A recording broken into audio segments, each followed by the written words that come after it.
نبی کریم علیہ السلام نے فرمایا میں معراج کی رات گزرا، یہ سنی کان کھول کے سنے، صحیح مسلم کی حدیث، فرمایا میں معراج کی رات گزرا تو حضرت موسیٰ اپنی قبر میں کھڑے ہو کے نماز پڑھ رہے تھے۔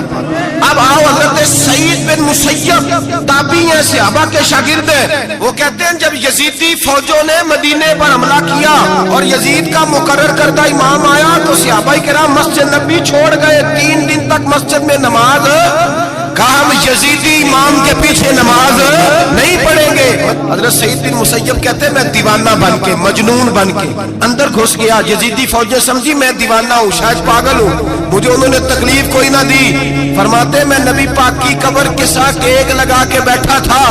زور کا وقت ہوا تو میں رونے لگ گیا، اب میں نماز کیسے پڑھوں گا، اذان کا کیسے پتہ چلے گا۔ آپ فرماتے ہیں مجھے اللہ کی عزت کی قسم جب اذان کا وقت ہوا تو نبی پاک کی قبر سے اذان کی آواز آنے لگی۔ فرماتے ہیں جب جماعت کا وقت ہوا تو حضور کی قبر سے اقامت کی آواز آئی، پھر جماعت کی آواز آئی اور میں نے اپنے نبی کے پیچھے زور کی نماز ادا کی۔ حضرت موسیٰ اپنی قبر میں نماز پڑھے اور میرے رسول تو قبر میں جماعتیں کراتے ہیں، حضور جماعتیں کراتے ہیں، اور آپ فرماتے ہیں میں 3 دن مسجد کان کھول کے دل کھول کے سنو، ہم نے کوئی ریڈی میڈ عقیدہ نہیں اپنایا،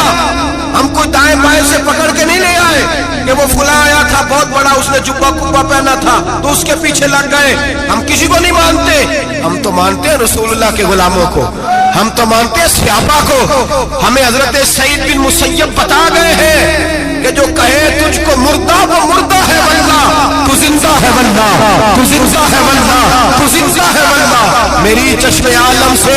چھپ جانے والے میرے رسول کریم صلی اللہ علیہ وسلم نے فرمایا موسیٰ اپنی قبر میں کھڑے ہو کے نماز پڑھ رہے تھے۔ حضرت موسیٰ اگر زندہ ہے تو جو موسیٰ کے بھی امام ہے۔